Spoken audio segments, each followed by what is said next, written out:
Ang nakalagay sa rules ng House shall be immediately referred to the Speaker. Ginagamit yung salitang immediately, ha? Pero 2 buwang inupuan yan ng mga congressman. 2 buwang inupuan yan ng mga complainant ngayon sa Senado.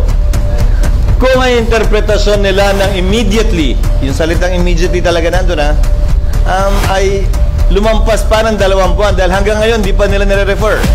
Sa katunayan, yung 3 impeachment complaint na bahagi ang bayan muna na nag-file ay in-archive na lamang at hindi pa rin nire-refer. Sino naman sila ngayon para madaliin kami samantalang sila naman ay tila hindi nagmamadali kaugnay sa kanilang reklamo mismo. Dagdag pa, gaya ng sinabi ko, hindi namin pwedeng ma-refer na yan at ma-convene yung court nang walang sesyon ng Senado. Pero i-refer namin yun sa aming mga legal teams para makonsidera yung kanilang mga suggestion. Forthwith, within the bounds of law, illegal na mag-convene ako ngayon dahil wala kaming sesyon. Ayokong madaliin dahil nag-relax ang Kamara ng 2 buwan tapos mamadaliin kami ngayon.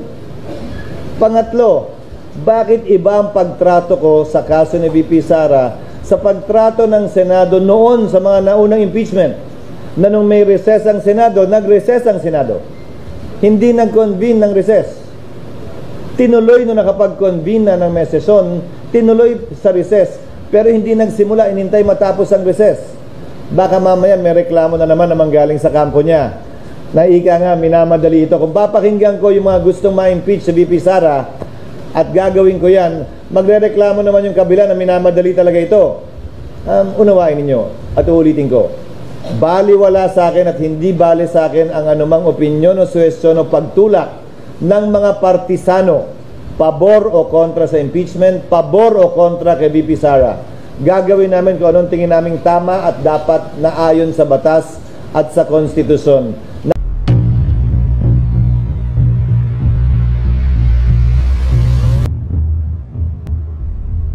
Alam niyo po, ako'y nalulungkot sa dami ng problema ng ating bansa. Maraming nagugutom. Ako man po nakaranas ng paggutom. Galing po ako sa pinakamahirap na pamilya, natutulog po ako sa kalye. Ang sapin ko, karton lang. Naranasan ko po yun, kaya ganun na lang ang aking concern sa ating mga kababayan na naghihirap. Naranasan po namin na hindi makakain ng pagkain sa isang araw. Tubig lang inumin namin para makasurvive. At yung moment na yan, hindi ko makalimutan sa buong buhay ko. Habang ako'y nabubuhay, talagang tumutusok sa puso ko at naalala ko palagi tuwing may nakikita akong mahirap. Ang tanong ko po, Pilipinas kung mahal, nasaan ka na ngayon? Ano nang nangyari? Bakit tayo nagkahiwalay? Bakit tayo nag-aaway-away? Kung sinong nakaupo, may mga kumukontra. Ang programa ng ating Pangulo ay napakaganda. Doon sa bagong Pilipinas po, kasama po doon, ang isa sa nagustuhan ko, yung sustainable livelihood. Sustainable livelihood at saka pabahay. Wala. Alam niyo po, bago ko ituloy yan, topic na yan, gusto ko lang po sabihin sa inyo na ako'y natutuwa at masaya dahil sa naiambag kong karangalan sa ating bansa at ang bansang Pilipinas. At ang bansang Pilipinas nakilala hindi lamang dito sa buong Asia kundi sa buong mundo. Bilang Pilipino, proud na proud ako. Proud na proud ako dahil nailagay natin sa mapa ang ating bansa.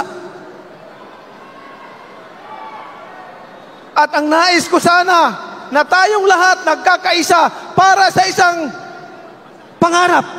Isang pangarap na umasinso ang bawat Pilipino, ang bawat pamilya.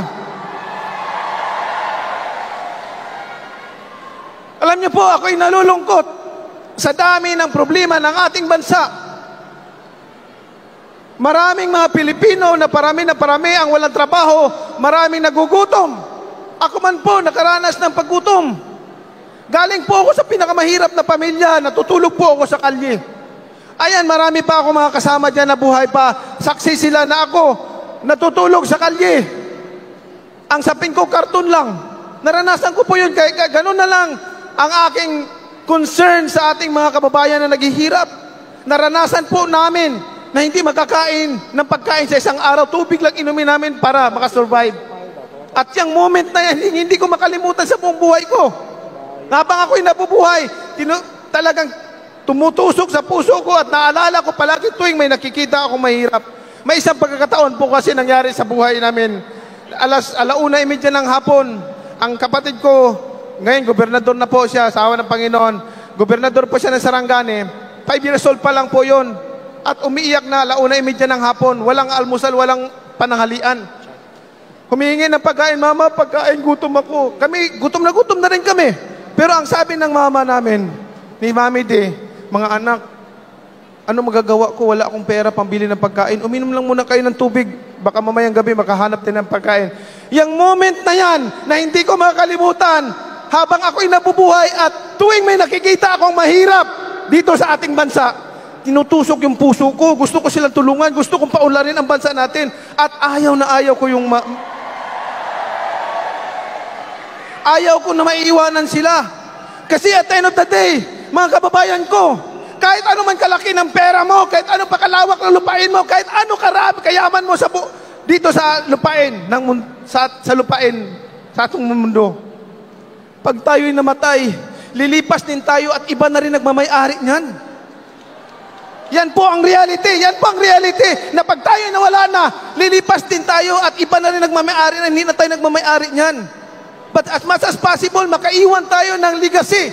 Legacy yan na hindi tayo makakalimutan at magkakatulong sa mga henerasyon pang darating.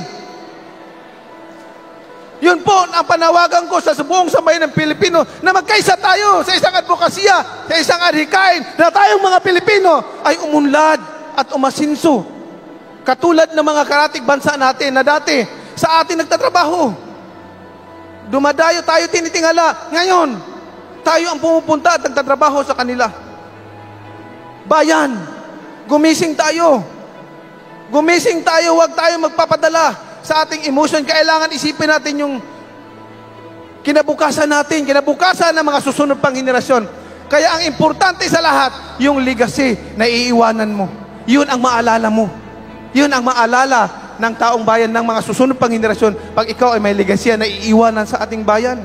At yan ay sisiguraduhin ko yung mga mahirap na tao maproteksyonan at magkaroon ng sustainable livelihood. Maraming salamat po at magandang. Why I asked that, Mr. Chair, is because we'd like to find out what motivates the vloggers, the so-called vloggers. I'm not generalizing, but what I'm saying is that there are very few of them who actually are motivated by the monetization by these social media platforms. And the only objective is to generate engagements, a higher number of engagements, in order to convert this to cash. Tama, di ba? I think that's the motivation of some of these vloggers who peddle fake news. And you know naman how it is. No? When a fake news is being posted online, people has different reactions. One would probably, if one sees it, probably would say, "Totoo ba ito?" Or the other would say, "Ay, totoo ito. Kasi galing ito kay ganyan." Or would say na, "Teka nga, tanong ko nga kay ipasa ko ito." So that creates engagements and increases the number of people who actually has seen a post that could be fake or could be false. So, anong mechanism meron si YouTube to be able to limit, if not eliminate, these kinds of peddling of falsehoods? Mr. Chair, I'd just like to share some relevant provisions of the advertiser-friendly guidelines which all YouTube creators need to comply with. So some of the things prohibited are inappropriate language, shocking content, hateful and derogatory content, as well as incendiary and demeaning content. Does YouTube recognize vulgar languages or let's say yung pagmumura?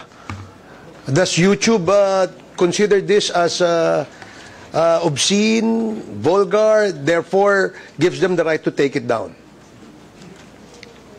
In certain cases, that might fall under incendiary and demeaning. So let me just read what is stated. Content that is gratuitously incendiary, inflammatory, or demeaning may not be suitable for advertising. Okay, so kasi the reason why I asked that, parang it seems that napapabayaan natin yung mga nagmumura eh. Di ba? Kung yung taong na nagmumura, na gumagamit, nagpo-post ng kanilang mga content online ay nagmumura, karakter na ho nila yon. Maaaring pinalaki sila ng mga magulang nila na pinayagan silang magmura. Pero the question is there a mechanism? Yung YouTube ba, pagka nakita niyang nagmumura, kahit man lang sana yung toot, diba? Yung mayroong, paano tawag doon? Yung imbis na nagpatuloy yung nagmumura, parang yung parang ini-stop yung word na yon or something. Meron ba kayong ganong mechanism? So as mentioned, if the content of the creator is already violative of our advertiser-friendly guidelines, YouTube might enforce some monetization policies. Yeah, but do they recognize yung vulgar languages na Tagalog, which gives them a ground to take it down? Do they recognize that? YouTube does have language experts in Filipino and other local dialects. So these are not AI generated.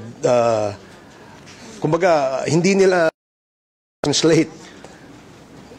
Walang mechanism na we use a ganun. combination of both machine learning and AI-assisted technologies, but at the same time, we also do have human reviewers who are fluent in the local dialects. So human reviewers. So it's still dependent pa rin siya sa mga human reviewers. Combination, Your Honor. Okay, kasi alam mo, I'm sure you will agree with me na maraming mga vloggers na para lang maka-generate ng mapansin, ika nga, no? Nagmumura, no?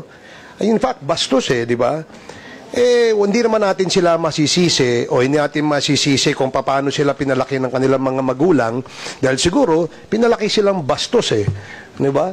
Yun nga ang sinabi sa akin ni Congressman Marcoleta na hindi dapat ganun. Dahil alam mo, tinuturuan natin yung ating mga anak na maging magalang, di ba? Na maging respectful. Hindi yung bulgar na bastos.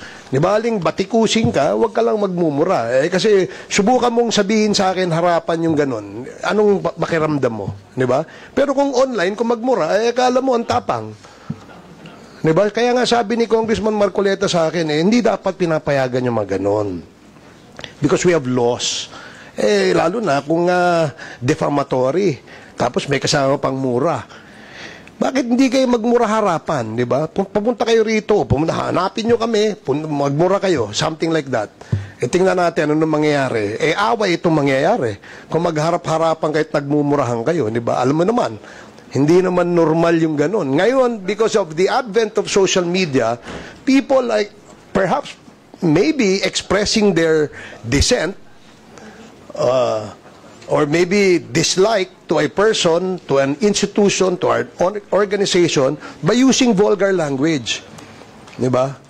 Siguro, pagka ganun yung tao na mura ng mura, hindi mo naman natin masabing walang pinag-aralan yun. Wala lang pinagkatandaan malamang, no? At hindi dinidisiplina ng magulang niya. Kawawa ang magulang nun. Nakakahiya. Di ba? Nakakahiya na yung anak mo bastos, ganyan.